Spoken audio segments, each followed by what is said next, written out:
আগামী নির্বাচনে সবাই নিরাপদে যার যার পছন্দের প্রার্থীকে ভোট দেবে। জনগণ যদি সাথে থাকে এই ইলেকশনকে বানচাল করতে পারবে না। আমরা আরও 40,000 বডি ক্যাম্প সংগ্রহ করার চেষ্টা করছি। ভোট কেন্দ্রের ভেতর থমথমে উত্তেজনা, লাইনে দাঁড়ানো ভোটারদের চোখে মুখে আশা আর শঙ্কার মিশ্রণ।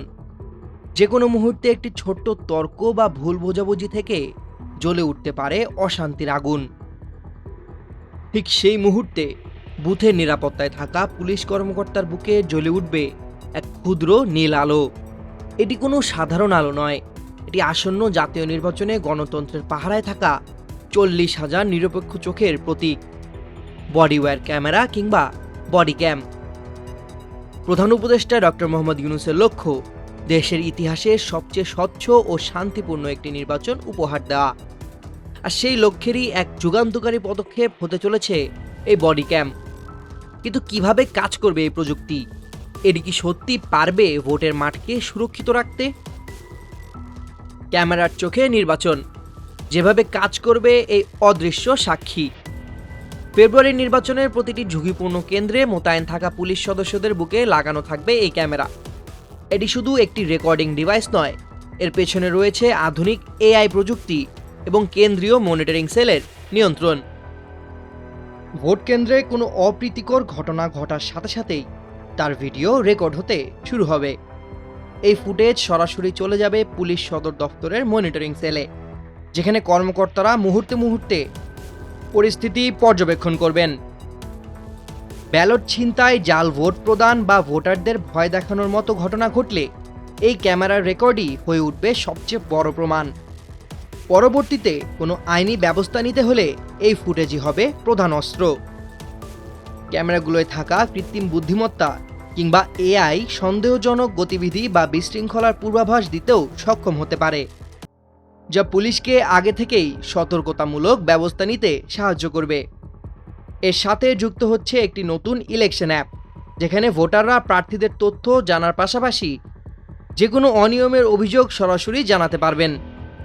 সব মিলিয়ে প্রযুক্তির এক অদৃশ্য জাল দিয়ে পুরো নির্বাচন প্রক্রিয়াকে বেঁধে ফেলার এক বিশাল আয়োজন। তবে এই বডি ক্যাম আসার আলো নাকি নতুন কোনো ফাঁদ? কাগজে কলমে এই পরিকল্পনাকে গণতন্ত্রের জন্য এক বিশাল রক্ষাকবচ মনে হলেও এর কিছু অন্ধকার দিক নিয়েও প্রশ্ন উঠছে।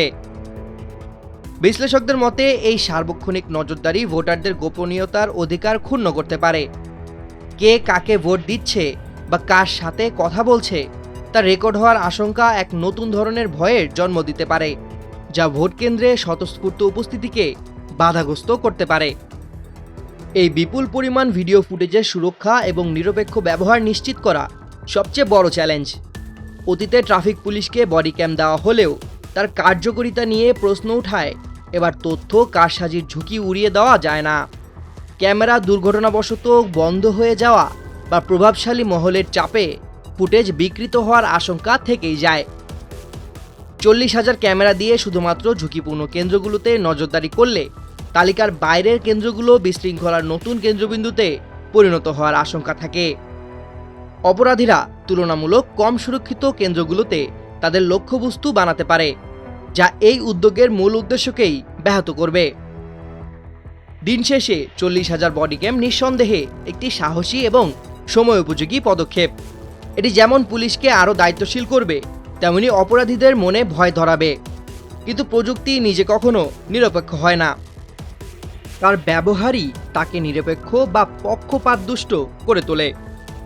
এখন দেখার বিষয়, এই 40,000 ইলেকট্রনিক চোখ কি সত্যি গণতন্ত্রের অতন্দ্র প্রহরী হয়ে উঠবে, নাকি ক্যামেরার লেন্সের আড়ালে লুকিয়ে থাকবে অন্য কোনো খেলার ছক? উত্তরটা হয়তো পাওয়া যাবে ফেব্রুয়ারির সেই ভোটের দিনই। সামিউল জয়, 21 টেলিভিশন। ইলেকশন ইনশাল্লাহ হবে। ইলেকশন কেউ ঠেকাতে পারবে না, কারণ জনগণ যদি সাথে থাকে এই ইলেকশন কেউ বানচাল করতে পারবে না। এটা হলো বাস্তব।